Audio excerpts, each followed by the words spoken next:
Welcome. This is Wonder Gaming Empire here. I'm starting a series to teach people how to play Sid Meier's Civilization V with all the DLC, Brave New World, Gods and Kings, and all the smaller expansion packs, aside from possibly some of the map packs, which aren't as significant. And what I'm going to do, I've seen a lot of how to play Civ 5 guides that have been very, very long on YouTube. And I don't know about you guys, but I don't want to sit there at a super long guide. So I've simplified this to make it easy for everyone to learn. I'm not going to go super in-depth. Rather, what I'm going to do is go over the most important parts of this, and then I'm going to show you how to play the game by playing the game. And I'm going to get real in-depth in the game and explain why I'm making decisions. And this is going to differ from a normal game because it'll be a lot slower paced, and I'll help to literally explain everything I'm doing. But first, I'm going to go through the basic concepts because nobody's going to understand what's going on if I don't go through those. So I'll go through each of these just briefly.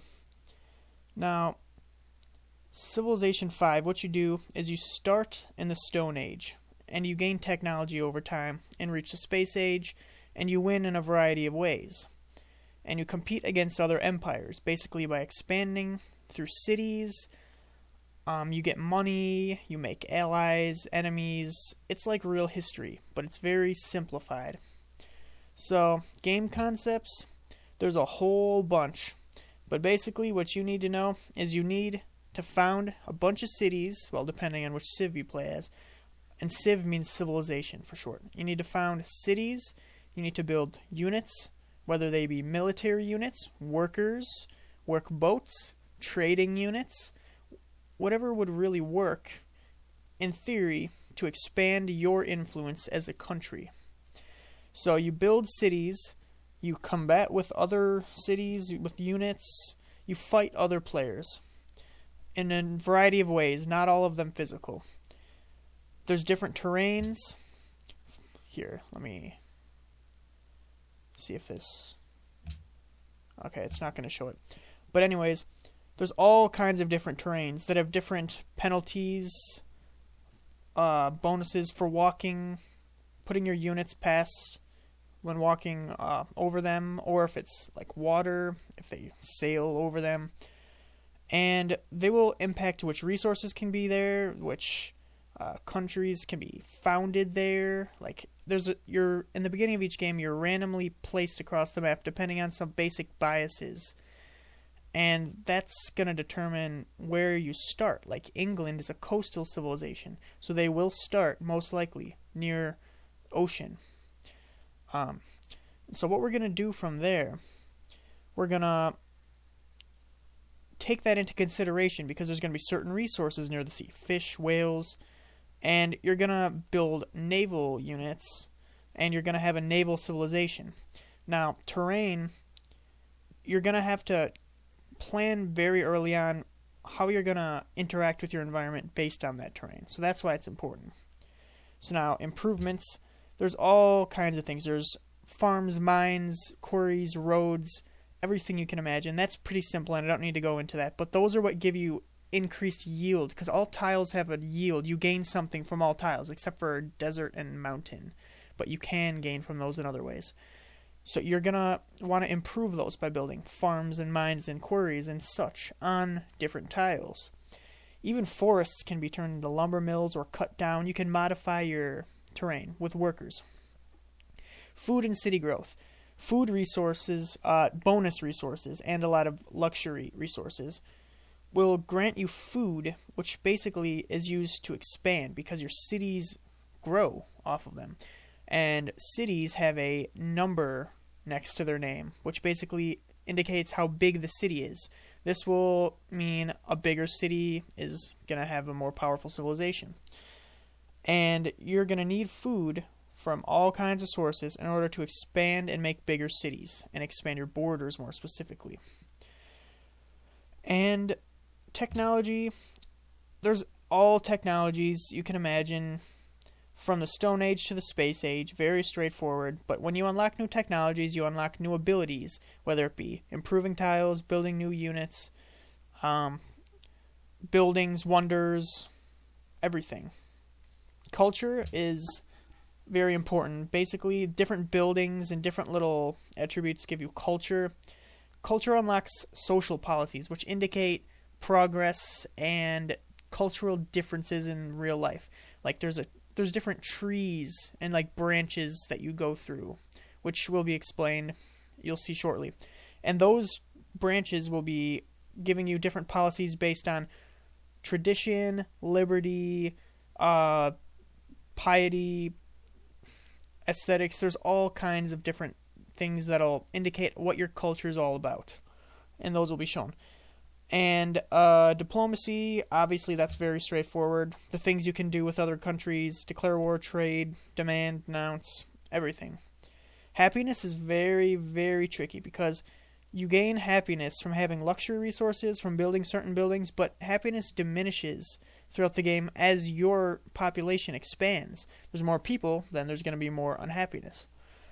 And you're going to have to deal with that through a variety of ways. Some civilizations are better at dealing with happiness than others. Usually the ones that are worse at dealing with happiness problems are the militaristic civilizations, but not always. Fog of war. Basically, you can't see everything around you if you don't have units there. You have to explore the map in the early game. And even then, if you don't have a unit with a certain view, you can't tell what's in that tile. So you could think you're perfectly safe, but all of a sudden there could be a ton of military units at your border that you just didn't see because you didn't have a scout or a military unit of some sort watching. So that's all that is. It's very important, though. Social policies you get from the culture that I talked about. These are the different branches. So as you can see, you could link countries all throughout history based on these, basically. Like, you could say, America, liberty. You could say, Spain and Portugal, exploration. And you could say, ideologies are like the end stages kind of social policies. They're developed in the late game, and you basically choose freedom, order, or autocracy. And those will give you huge abilities, but they're very competitive with each other, and that'll be explained way later too. Ideologies are picked at the end, and they're very powerful. So, gold and economy, everything, you need gold for a lot of things. You can use it for so much different things to do. And it's just the basic, typical game, expendable income. You gain gold from resources, from buildings, from deals, taking over barbarian encampments, which will be all over the place, different world wonders. And you can spend it on all kinds of things. Units, buildings, not wonders of the world. But you can use it for trading, just deals with any civilization. You can gift it to city-states, which I will explain later as well, which will basically give you alliances with them. And running out of gold, basically, if you're out of gold, you start having to sell your units, and you just lose everything. So gold is extremely important. Advisors, I would recommend these, I guess. If you've never played any Civilization game before, then you might want to, but otherwise do not bother with them. They tell you to do stuff that's completely inaccurate and you shouldn't be doing. But basically, they're here to give you advice on what you should be doing in the game. There's economic, military, foreign, and science, and you don't worry about that. You can try it out if you want, but they just give you little advice, and it's not like an actual like verbal advice. It's just a little paragraph about what's going on, usually.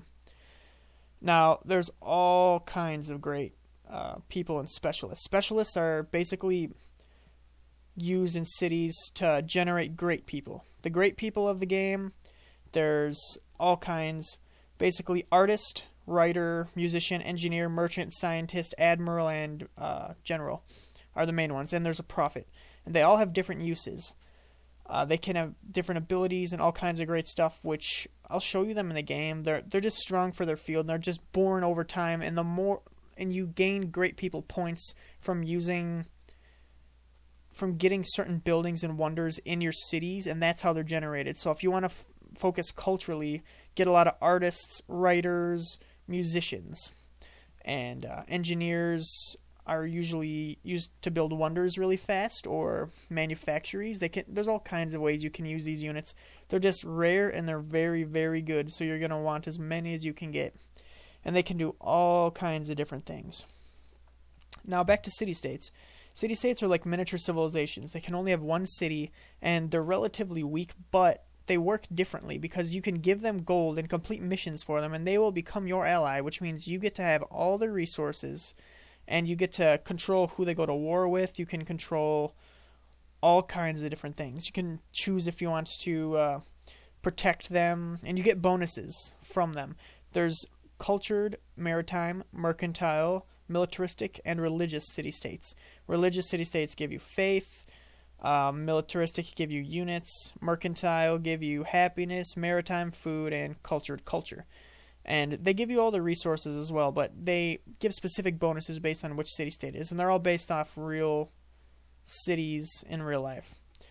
You can communicate with them through giving them gifts. You can declare war on them. You can do all kinds of stuff, very similar to normal civilizations, other than that they can't win the game, and they're just kind of there to become used by other actual players. Units move across the map. All units have their own movement. I'll show you that more in the game. And there's penalties for moving on certain things. Can't move into another country's borders, all that. Air combat is not necessary for you to know, especially right now, because that is something, it's pretty straightforward, but you'll learn it later on when I'll do a guide for that too. Runes and barbarians are at the beginning of the game all over the place. There's just runes that give you benefits, and they're very, very good, so you want to get as many as you can, but then the barbarians, they're just units that'll attack you, and there's little encampments that you can get gold from destroying, but they're a pain in the butt. Units, pretty straightforward, all kinds. I'll show you them. Victory, there's different ways to win this game, just like in the past Civilization games, but they're very straightforward. Now, time victory, you have the highest score, you win. That's, you have the best civilization, you have the biggest army, you have the most buildings, best cities, whatever.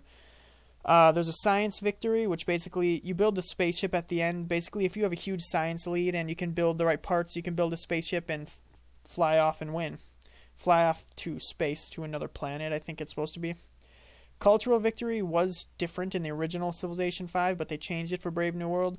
Now what it is you have to have higher influence than other civilizations in their own countries. Basically, your culture, you use it as defense against tourism. And tourism is obtained in a variety of ways through wonders, through certain buildings, and through great writers, great musicians, great artists, basically through your culture and the art and the writing and all that stuff of it. And you want yours to be the best one. And if you have a higher tourism amount than their total culture amount, then you're influential over them. And that's something that a lot of civilizations try to use to win the game, because you don't have to actually fight in a war. Especially like Brazil, for instance, they have bonuses for that. And if you're going for that victory, you don't want to be very violent unless it helps you to eliminate a civilization, and then you can have a bit better influence. But it's a tricky way to win, because it's hard, I think, if you don't use a civilization specifically geared toward it. But it's there, and it's an interesting way to win. And then diplomatic victory, eventually the United Nations, which is first the World Congress, I think. Yeah. It's founded, and if you have a lot of city-state allies, and you have the right wonders of the world and such like that, there's different other factors too. You basically can win by being voted, with a high enough number of delegates in this big council. It's one of the easier ways to win, but it certainly isn't simple if you're playing with a lot of competitive civilizations that like city-states, because you need them as allies to get their vote. And if you have enough, you just basically win. I use that most of the time because it's easiest, but if you're playing on hard difficulties, then who cares anyways? You just want to win. So, military victory, it's domination victory.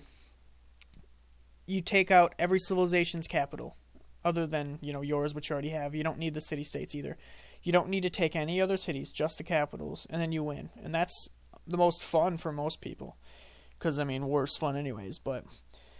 And that's pretty much everything. So there's time, science, domination, culture.